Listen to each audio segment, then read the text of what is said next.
Good morning. Hope you're doing well today.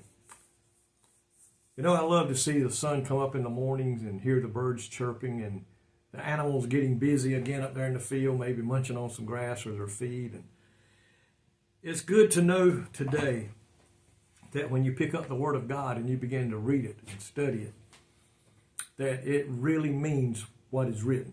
The disciples and the men that wrote the Bible were moved upon by the Holy Spirit. And they wrote what Holy Spirit directed them to write. Yes, men wrote it down, but it was the Holy Spirit that spoke to them and told them what to write.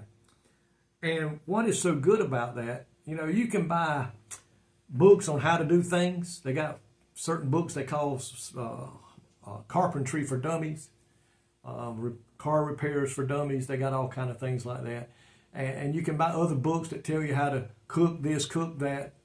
But they'll change from time to time. Somebody comes up with a new way to do something, or they invent a new tool to do something, and they invent a new recipe by adding something, a little bit more of this, a new recipe. Things change. But there's been one book that's been written that will never change. Man may change it, but God will never change it, and that is the Word of God today.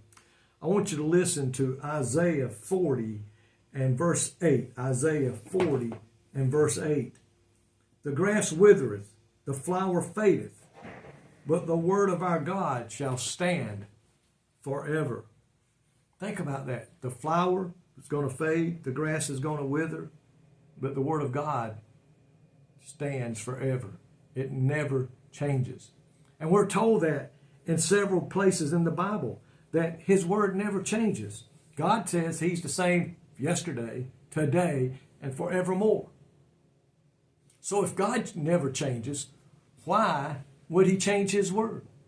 Nothing is changed in the word of God. God, it said in this context, the word of our God is his promise that he would return to us one day, and that his promises are reliable. We don't have to worry about it. You know, today men can write up a deal on something they're selling and buying, and something may fall apart. Something may cause it not to go through. And today, it used to be a handshake meant something, and I heard a preacher say it don't mean anything today. But we need to make sure our yeses are yes and our noes are noes. But the Word of God never changes.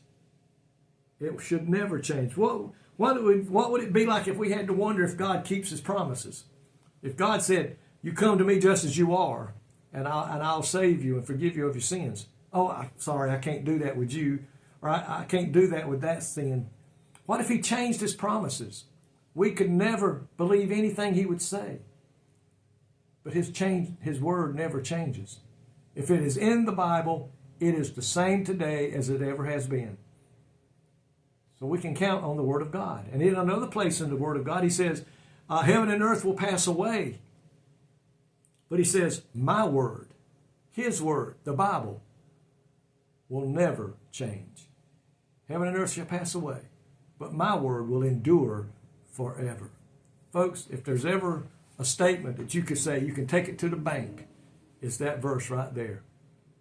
The word of our God stands forever, never changes, and every promise in it is true. Every promise he will fulfill. So today we can take it as it is. Don't have to doubt. Believe it cover to cover. If it says it's going to happen, it will happen. If he says he will do it, he will do it. But if he says he will punish, he will punish. He loves everyone. He wrote his word that we may know the way to everlasting life. I pray today you will. Study it, memorize it, put it in your being and in your spirit, and then go out and share it with someone today. Lord, thank you for your precious word. Lord, we know today your word is forever true. God, your word will last forever. Your promises will never change. And we can believe it 100%. Thank you for your precious word today, Lord. In Jesus' name I pray. Amen. Folks, I love you today. I want you to know that. Thank you so much for all that you do when you read these scriptures and study them, and you make comments back to me. It means the world.